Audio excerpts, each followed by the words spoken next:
5 মাসের বকেয়া বেতন সহ 5 দফা দাবিতে পরিকল্পনা মন্ত্রণালয়ের সামনে বিক্ষোভ করছেন মসজিদ ভিত্তিক গণশিক্ষা প্রকল্পের সদস্যরা। সেখানে রয়েছেন সহকর্মী রাব্বি সিদ্দিকী। যাব তার কাছে। রাব্বি, তাদের দাবি দেওয়া সম্পর্কে বিস্তারিত জানতে চাই। আসলে তারা দীর্ঘদিন ধরেই সরকারের যে বেতনটি সেই বেতনটি তারা পাচ্ছে না এবং এতে করে তারা আসলে ক্ষুব্ধ।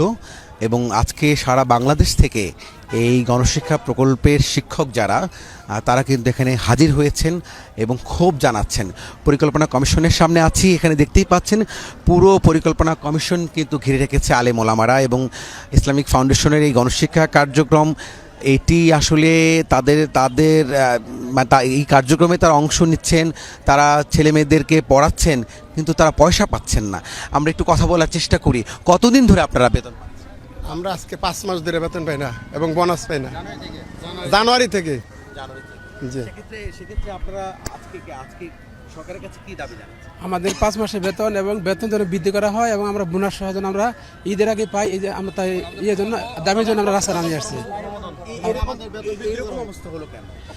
এটা আমি মনে করি যে আমাদের যারা দায়িত্বশীল আছে উপর পর্যায়ে এদের যথেষ্ট অবহেলা আছে এবং আমরা মনে করি বিগত যে ফেসিস্ট সরকার ছিল ওনার কিছু দোষরও এখানে আছে। বর্তমান সরকারকে প্রশ্নবিদ্ধ করার জন্য আমার মনে হয় এটা করতেছে। আপনারা কি আলটিমেটাম দিয়েছেন? আমরা আলটিমেটাম দিয়েছি যাতে আমরা দ্রুত 5 মাসের বেতন বোনাস আমরা পাই। এজন্য আমরা এখানে সবাই জড়িত হয়েছি এবং যতদিন পর্যন্ত আমরা না পাবো এখানে আমরা বৃহত্তম আন্দোলন চালাই যাব ইনশাল্লাহ। কারণ আপনি শুনতেই পাচ্ছেন যে ইসলামিক ফাউন্ডেশনের গণশিক্ষা কার্যক্রমের যারা জড়িত তারা কিন্তু আজকে এখানে হাজির হয়েছেন। তারা চাচ্ছেন তাদের এই প্রকল্পটি রাজস্ব খাতে যেন যায়, সেই সাথে তাদের যে বকেয়া বেতন সেই বেতনটি যেন তারা পায়। ঈদের আগেই সেই বেতনটি দিতে হবে, সেই দাবিতে তারা এখানে অবস্থান নিয়েছেন। রাব্বি, ধন্যবাদ আপনাকে।